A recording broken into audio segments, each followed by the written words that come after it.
Every event we've talked about so far, of course, took place inside the Roman Empire. And in this lecture, primarily, although not solely, we're going to look at responses of the Roman authorities to the beginnings and the development and the growth of Christianity. And although there were certainly times of neglect, and we might even say benign neglect, what marks this first several hundred years of Christian history before the time of Constantine is persecution, violence against Christians. And we have to ask in general why. Well, of course, first of all, the religions of the Roman Empire were by and large polytheistic. That if we ask in general how the Greeks or the Romans gather their gods, the answer is the more the merrier. If you see gods primarily as powers that you need to placate in order to stop them from throwing a thunderbolt or, turning up your boat in the sea or whatever it might be, then anytime you discover a new god, that's a good thing because you can find ways to get that god on your side. And if that's the basic mental framework for much of the religious practice of the Roman Empire, then obviously Christians, and of course before them Jews, but Christians are different because Christians have one God. And it's not that those other gods are just not all that great. Those other gods don't exist. And that's a problem. Furthermore, we need to appreciate to what great extent the ceremonies and festivals and statues and all that sort of stuff.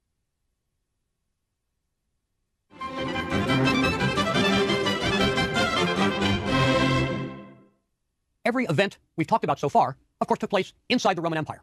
And in this lecture, primarily, although not solely, we're going to look at responses of the Roman authorities to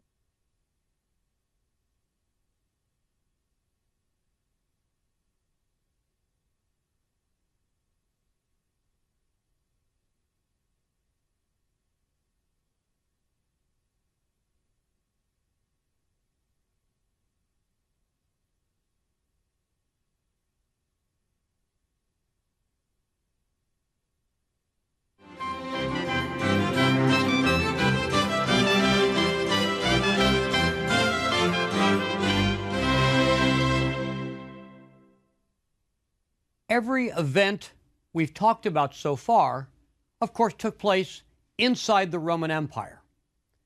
And in this lecture, primarily, although not solely, we're going to look at responses of the Roman authorities to the beginnings and the development and the growth of Christianity. And although there were certainly times of neglect, and we might even say benign neglect, what marks this first several hundred years of Christian history before the time of Constantine is persecution, violence against Christians. And we have to ask in general why. Well, of course, first of all, the religions of the Roman Empire were by and large polytheistic. That if we ask in general how the Greeks or the Romans gather their gods, the answer is the more the merrier. If you see gods primarily as powers that you need to placate in order to stop them from throwing a thunderbolt or, turning your boat in the sea or whatever it might be, then anytime you discover a new god, that's a good thing because you can find ways to get that god on your side. And if that's the basic mental framework for much of the religious practice of the Roman Empire, then obviously Christians, and of course before them Jews, but Christians are different because Christians have one God. And it's not that those other gods are just not all that great. Those other gods don't exist. And that's a problem. Furthermore, we need to appreciate to what great extent the ceremonies and festivals and statues and all that sort of stuff of the gods of Rome were a great deal of the way that the Romans celebrated not just religious festivals, but celebrated themselves as Romans. In other words, a lot of what we might call formally religion really had to do with patriotism. So that the celebration of Jupiter was a celebration of Rome. What do you do with people who not only don't want to come to the celebration of Jupiter, but also say, if not directly, at least by their absence, that Jupiter isn't really God? You're not just rejecting Jupiter. In the eyes of some Romans, you're going to be rejecting Rome. And so we need to appreciate that as a context for a lot of what we are going to see of persecution and martyrdom of Christians in the first Christian centuries. However, if we ask about the first Christian martyr, whom we've already talked about, this is Stephen, one of those 7 original men picked to take care of the goods of that first Christian community. He was not executed by Roman authorities, but rather under the auspices of Jewish authorities in Jerusalem. And we know the story. By tradition, he was stoned. That is to say, people threw rocks at him. In fact, if you've seen paintings of St. Stephen from the Middle Ages or the Renaissance, very often he's a guy with a halo and a couple rocks on top of his head so we can recognize who he is.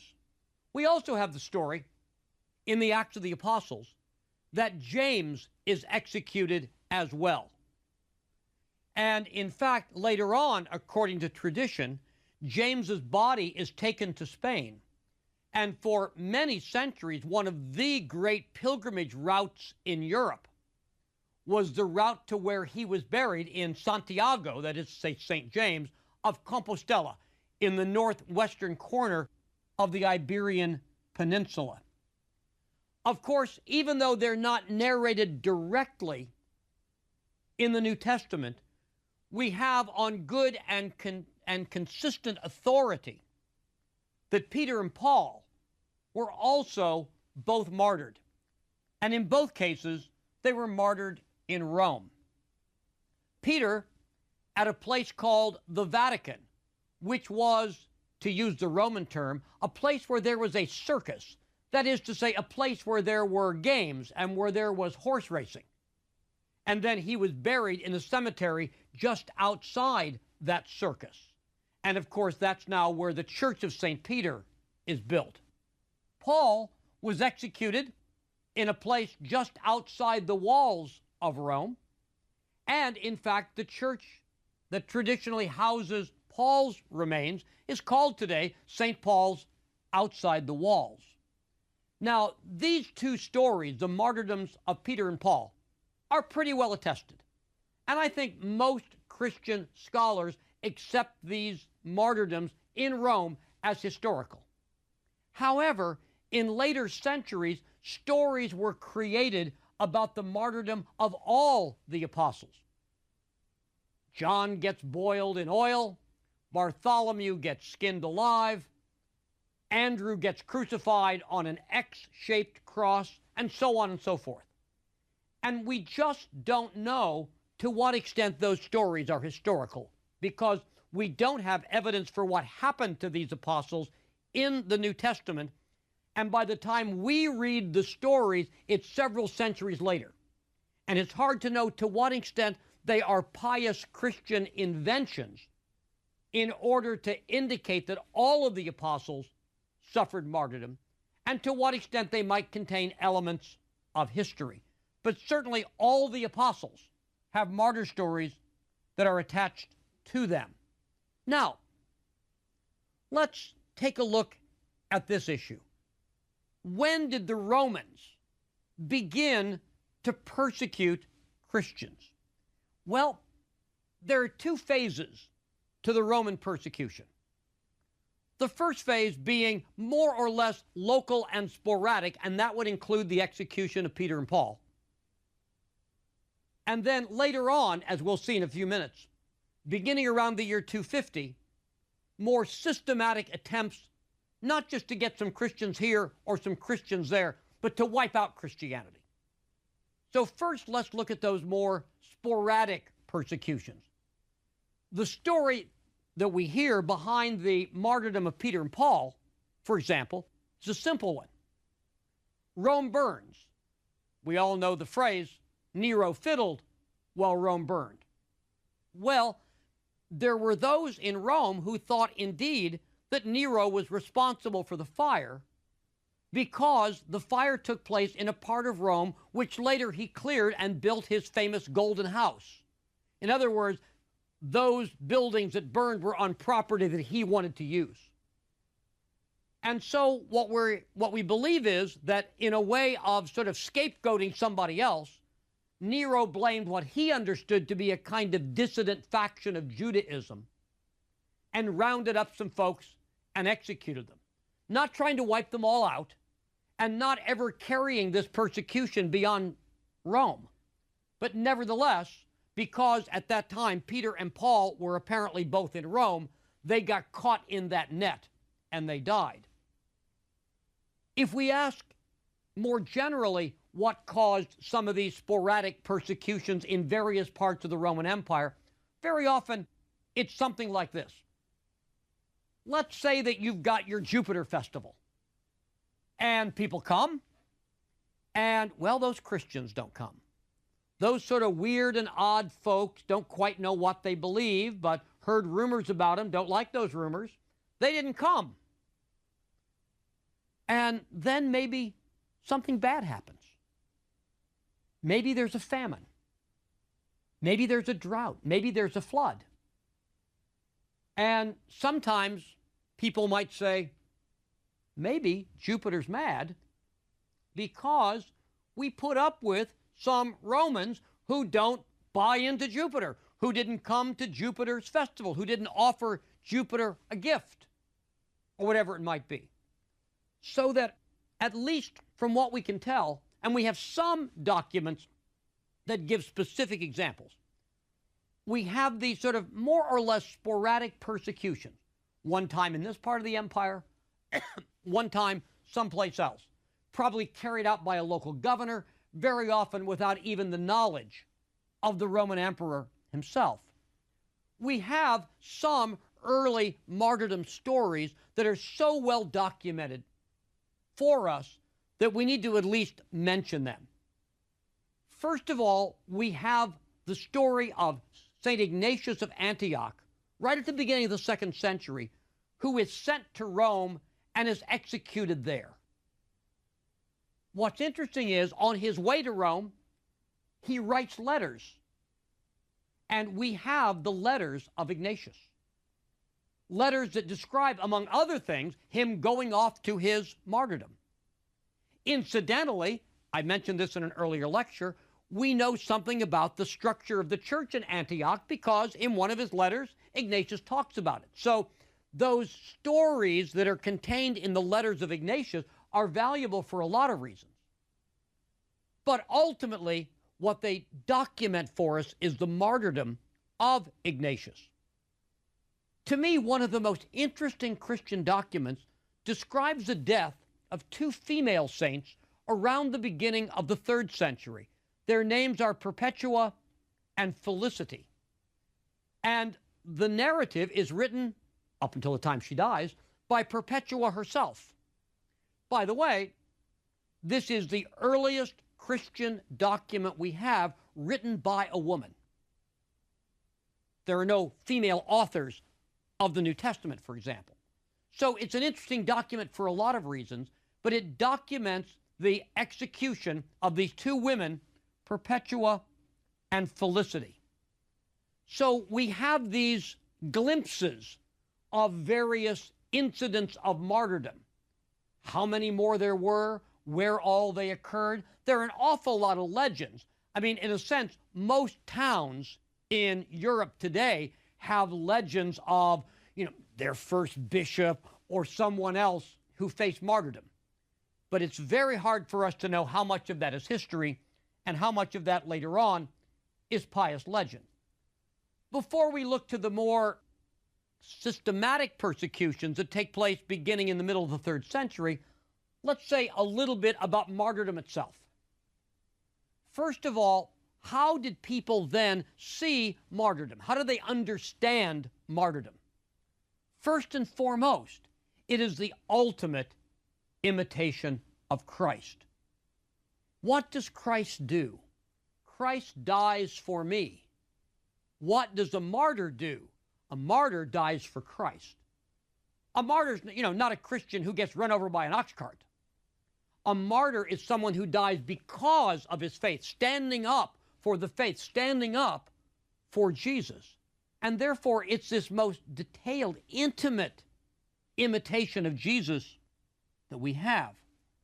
And by the way, in the way that the story of the stoning of St. Stephen is told in Acts of the Apostles, that's very clear because in many ways, Stephen's martyrdom mirrors the death of Jesus. Just as Jesus cries out, my God, Father, forgive them, for they know not what they do, so does Stephen say something very similar, so that we see the parallel between Jesus dying for all humans, including Stephen, and Stephen dying for Jesus. So that becomes very clear in the literature. Martyrdom strengthens the faithful. There are always reasons to be an apostate. It's just a lot easier to go along with the crowd and go off and sacrifice to Jupiter.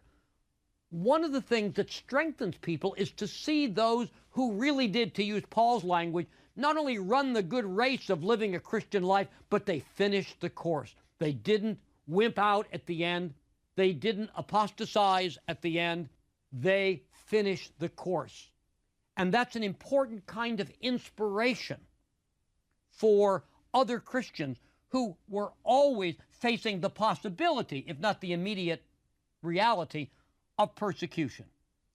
I think another thing we sometimes forget about with regard to these early martyrs is they probably won some converts. Now that may sound weird to say, here's this person suffering, I think I'll join him in his religion.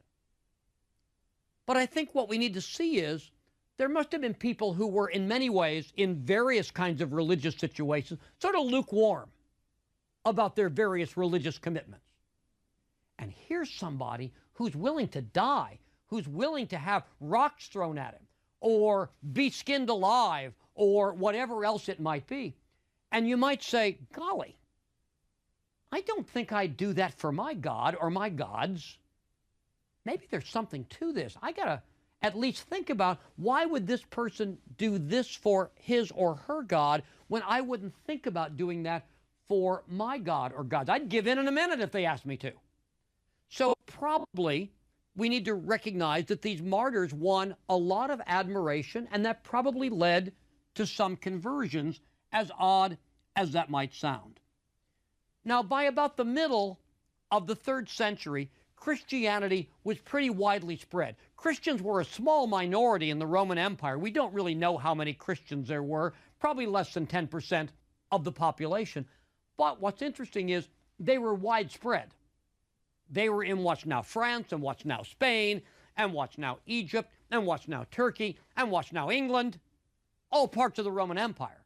But they seem to be very widely spread. Some other religions that have been introduced into Roman culture might have been much more focused in one particular geographical area, but Christians seem to be sort of everywhere, although, again, normally in small numbers.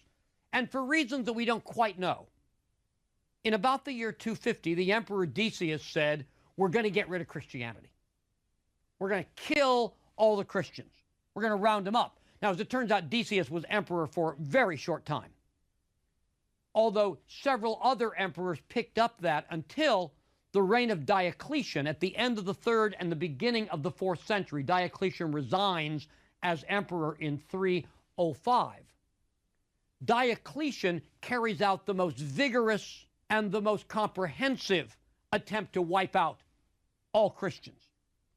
And it is during this more or less half century from Decius to Diocletian that we get many, many stories of Christian martyrs. Typically, what happened is something like this. Okay, all Christians have to turn over their books to the Roman authorities, and they also have to get a certificate that says they offered a sacrifice to a Roman god. And of course, some Christians apostatized. Some Christians sort of kept their fingers crossed, don't mean this, but I'll do it to keep them from killing me. But an awful lot of Christians refused to do that. And therefore, there were massive Christian deaths, although we have no reliable numbers. One of the things that happens, and I mentioned this in an earlier lecture, and we're going to come back to it in lecture 6, what's going to happen to those folks, especially if they had offices in the church? What's going to happen to those folks who apostatized, who, again, maybe kept their fingers crossed or told themselves they didn't mean it, but in order to escape death, sort of did that sacrificial thing? What's going to happen when the persecution's over and they say, hi guys, I'm back? ready to take up my leadership position. There are going to be a lot of things that come out of the era of persecution other than simply stories of bravery. There are going to be conflicts that are going to be the result of this persecution of Christians. Now, many of the martyrs of the late 3rd century are among the most famous of the church. If you go to any art museum, for example, that contains Italian art of the late Middle Ages and the Renaissance, whether that's a museum in Europe or the Metropolitan Museum in New York or whatever it might be, you'll see these altarpieces, and an awful lot of the saints you'll see will be martyrs from this period. One of the reasons is their stories, as well as other martyrs, were collected in the 13th century by a Dominican from Genoa named Jacopus da Voragine and published in the form of a book called The Golden Legend, a saint for every day of the year. And so these stories were well known, read, told, retold, worked into sermons, and all the rest. Let me give you a couple examples of the famous saints of this period. Catherine of Alexandria. She's always seen in paintings with a spiked wheel because the spiked wheel was used to kill her. By the way, the Romans are very inventive in creating new kinds of punishments for Christians. But the story of Catherine's an interesting one because it's said that while she was in prison awaiting execution, she converted by the preaching that she did in prison, not only a lot of the prisoners, but a lot of the guards. And so she sort of becomes a famous saint as someone who had knowledge and wisdom as well as bravery. So as a female saint with all those qualities, she's really quite important. Another one is St. Lawrence. Lawrence was roasted on a gridiron, a big metal grid. And again, the stories of these saints, perhaps somewhat embellished, perhaps not, are really quite wonderful because according to the Golden Legend, Lawrence is there being roasted on the gridiron. There are many grisly paintings of this, again, especially from Italian artists of the Middle Ages and the Renaissance. I mean, flames flying, and all this sort of stuff.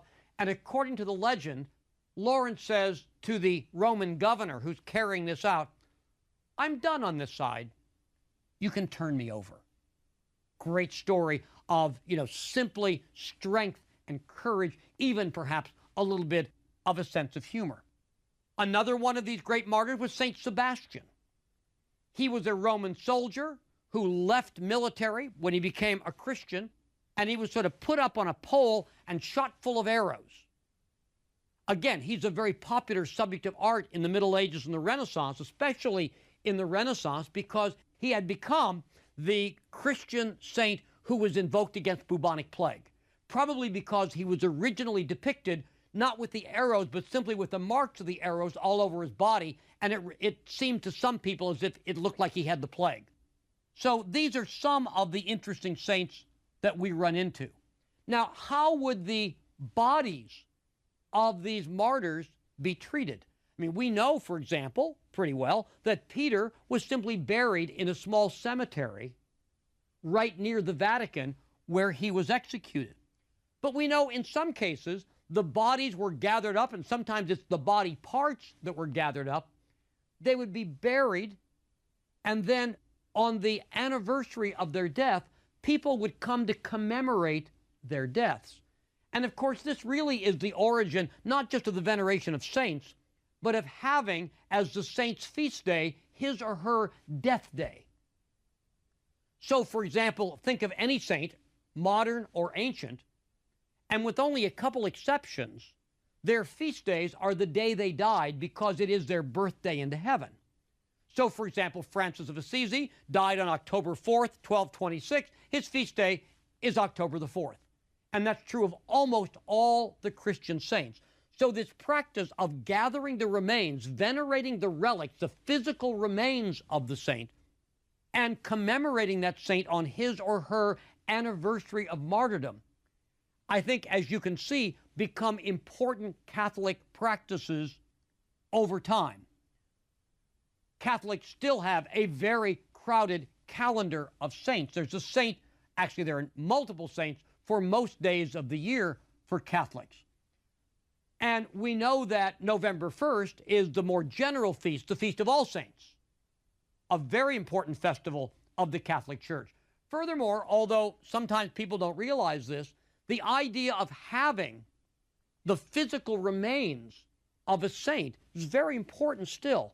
All principal altars of Catholic churches contain relics of some sort. And again, we can trace the interest in the relics all the way back to the gathering up of the bodies of the martyrs in the 3rd and 4th centuries in particular. So it's important to recognize how the practices that are so important and central to Catholicism really got their start in a period of persecution. Now, martyrdom was seen as the safest way to achieve salvation. I mean, if there's anything you could do to sort of, this is not quite the way it is, but I think you'll get the point, guarantee salvation, it is to die for Christ as Christ died for you. In fact, there are some stories during the persecution where it seems that not only did people sort of not deny their Christianity, it's almost they volunteered to point out that they were Christians and they weren't going to sacrifice to Jupiter or whoever it was.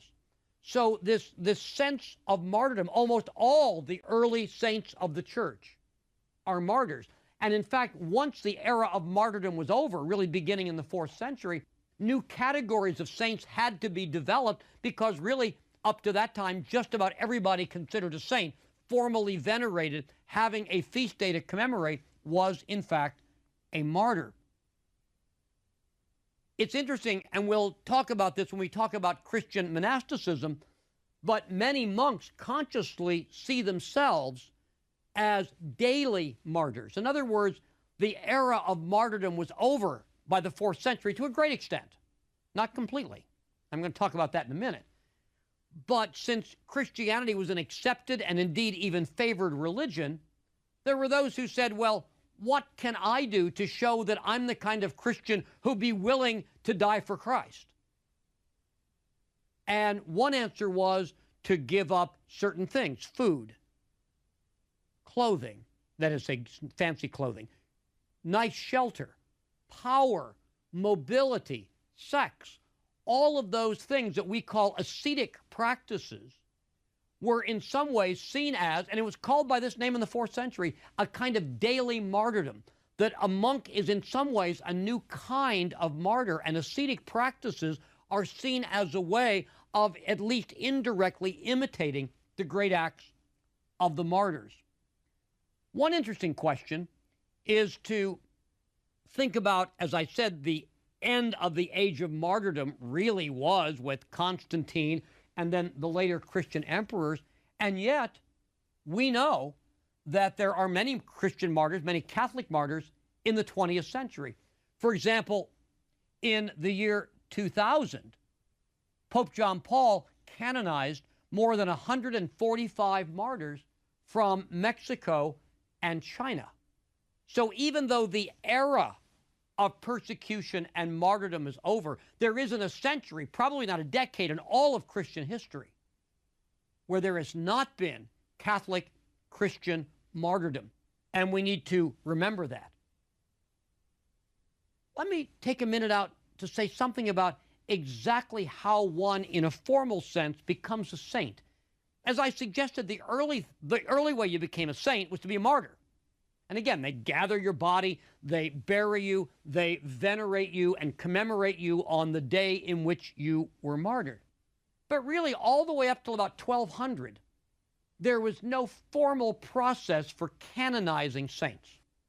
The typical way that somebody became known as a saint was this. Let me just sort of make up a story, but it's a generic story that could be repeated in many specific cases. A wonderful, pious monk dies. He is buried in his monastery. That other people, other monks perhaps, pray to this monk, asking for him to intercede, perhaps with regard to a disease or a plague or a flood. And that prayer is answered. That becomes evidence that this person's soul is in heaven, because how else would that message have gotten from that person to God? And so what they would typically do is dig up the body and bury it above ground in a tomb so that people could come there to this shrine now and pray to that particular holy person whose soul is in heaven. So canonization was a fairly informal process. By about 1200, the popes laid claim to being the only ones in the Roman Church who could canonize saints, and developed a process by which saints could be canonized, which included interviewing people who knew the saint, reading the saint's writings, and so on and so forth.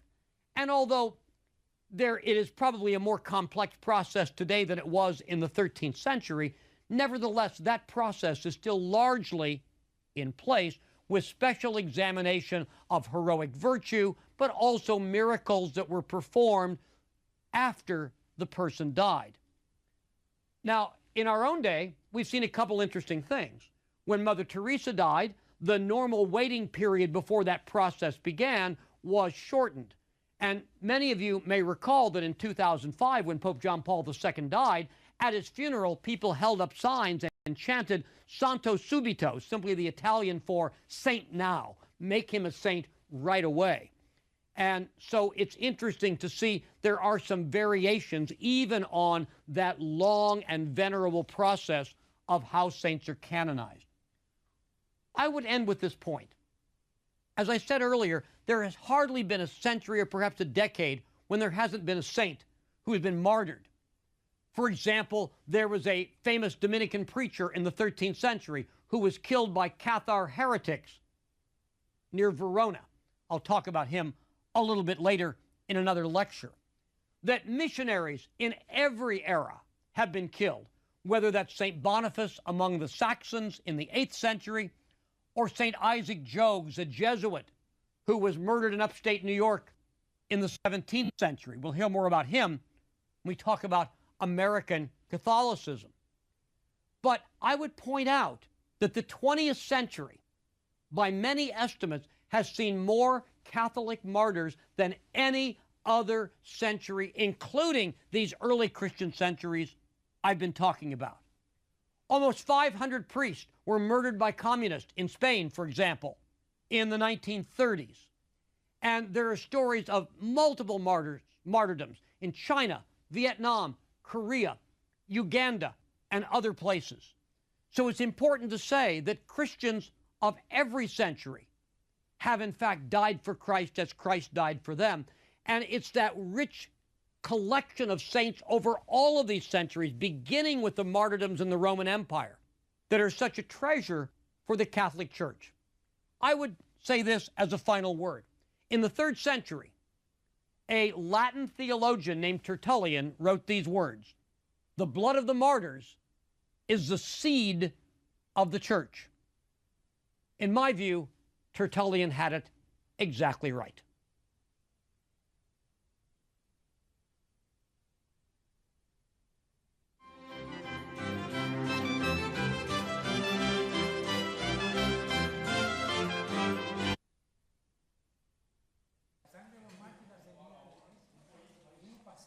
Correcto. Y vale la pena, a veces nosotros venimos con el espíritu de escuchar algo totalmente nuevo, pero en esta vez lo que hemos...